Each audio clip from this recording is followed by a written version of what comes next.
Attention is how your consciousness is tuned to perceive reality. If you take your day from beginning to end and you notice, ask yourself, where was your attention that whole day? Where did it tend to be? What tendencies did you have? Chances are you'll probably have a pattern that repeats day to day or regularly for your personality. And if you observe where your attention was, you'll notice that there are particular patterns. And that's how your brain has been habituated or tuned or learned to perceive the reality around you. Attention has dimensions to it. It could be kind of narrow, wide, deep, shallow, etc.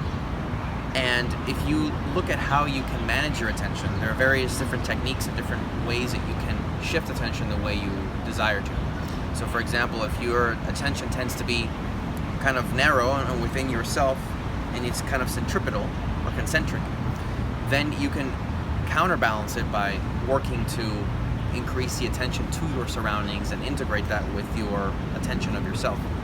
So attention includes how your brain is tuned to perceive the conscious, subconscious, and unconscious parts of perception.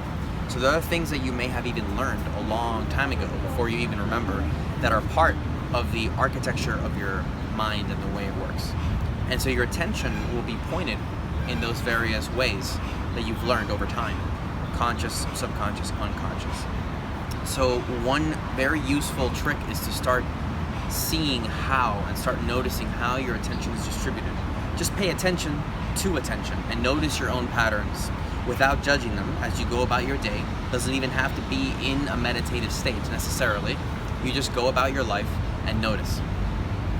From there, you could start to make the necessary adjustments that you feel would be conducive to living a life and the way that you distribute attention in a way that you want. So, attention is a kind of virtual window into how the brain and consciousness are tuned to perceive reality.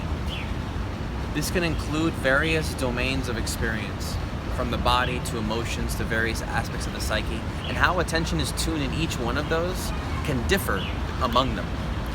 The more you pay attention to something, the more you give yourself an opportunity to benefit from whatever it is you're paying attention to. Paying attention to something, or increasing your attention or molding it in some way, in a way, makes more real what it is that you're paying attention to. So that's how we can begin to conceive what attention is. And starting to notice how one pays attention to one's day, to various activities, you'll start to get an idea of the architecture of your own attention and its tendencies.